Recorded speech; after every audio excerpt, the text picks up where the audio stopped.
Русија е спремна да ја врати економската соработка и да ги обнови односите со Турција, изјави рускиот председател Владимир Путин на заедничка пресконференција со председателот на Турција Реджеп Тајип Ердоган во Санкт Петербург.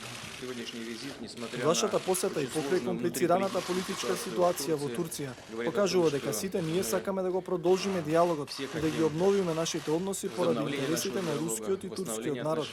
Знам дека бев меѓу првите кои ви се јавија да изразија поддршка во справувањето со политичката криза по обидот за пуч. Сакам да изразам надеж дека турскиот народ ќе се справи со овој проблем под вашето лидерство.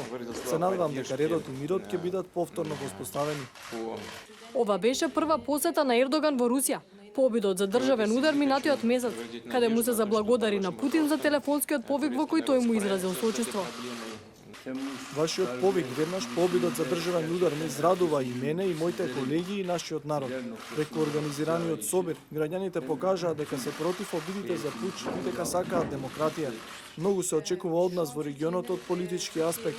Мислам дека нашата соработка многу ќе придонесе за решавање на голем број регионални проблеми. Пред да замине за Русија, Ердоган го нарече Путин свој пријател и изјави дека сака да сврти нова страница во поглед на соработката со Москва по заладените односи меѓу двете земји, откако Турција сруши руски авион на граница со Сирија. Сепак веќе се забележуваат знаци за подобрување на односите меѓу двете земји. Минатиот месец Русија повторно ги врати комерцијалните летови до Турција, додавајќи дека планира да продолжи со чартер летовите.